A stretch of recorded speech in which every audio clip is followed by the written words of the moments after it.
16 տարեկան երեխա է լինում։ Սա մի օր խաղաններից մտնում է հարևանի բունը, տեսնում է, այնտեղ հավը ձու է դրել, ձուն վեր է անում, բերում տուն։ Մերն ասում է,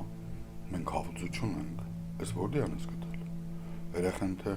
չեմ գտել, մեր հարևանի հավաբնիցն է, տեսա մարդ չկա, բեկալա բերի։ Այդ ինչ լավ ես արել բալաջան, ասում է մերը, թե կարաս էլի բեր, այդ ձուն տուր ինձ, հրես քեզ համար ձվածեղան եմ ուտես։ Այս երեխան ձվածեղը ուտում է, համը մնում է բերանին։ Մի քանի կարենում է տեղ ընկած տեղը ձու է գողանում, բերում տալիս մորը։ Ապրին բալեն ասում է մերը, դու բեր, քանի կարաս բեր։ Ամա տես որ չբռնվես, տեսնող չլի, թե չշալվարդ կհանեն, բանջարով կծեցեն։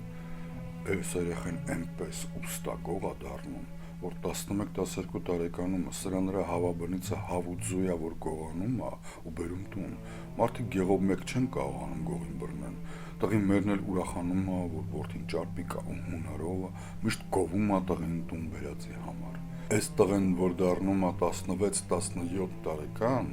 համի էլ օրերով կորչում է գեղիցը։ Մին էլ մութ գիշերներով տուն է գալիս, ոչխար բերում մորթում օթախի միջին, որ տեսնող չլի։ Մերն էլ չի հարցնում, թե որտեղն է, այնա գիտի, որ գողացած է էլի, գլխներդ ինչ ցավացնեն։ 20-25 տարեկանում այս տղեն դառնում է շատ ճարպիկ հայտնի ձիու գող,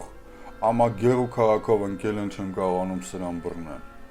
Տղի օրն էլ մի օր, դատ ու դատաստանից փախած անտուն ու անտեր, հենց մի քանի իր նման գող ու ավազակ ընկերների ու փչացած կնանոնց հետ է ժամանակ անցկացնում։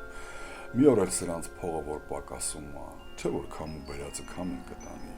սրանք դուրս են գալիս կաղապուտի, մարդկանց ճամփ են կտրում, որ թալանեն,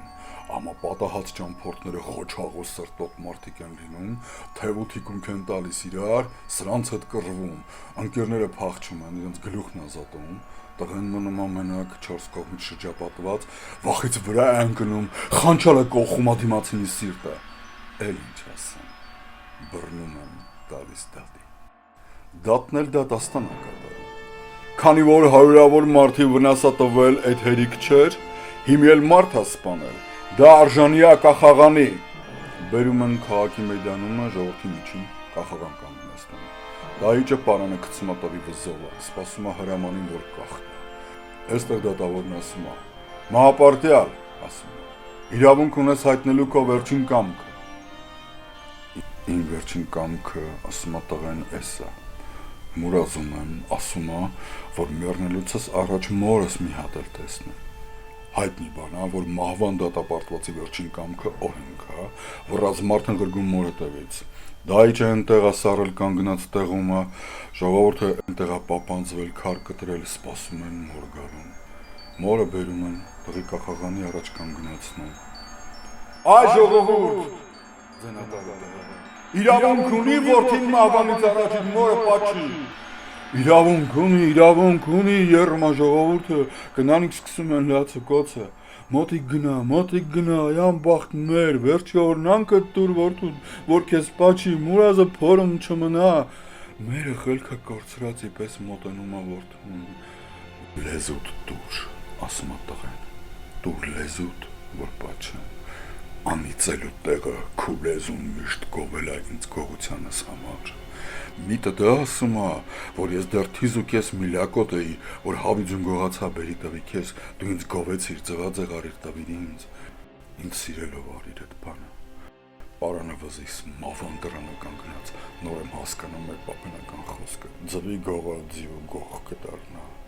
Այդ քո լեզվիցն էր, որ ես ձվի գողել դառա, ձիու գողել, համի էլ մարդ հասպան եմ դառել,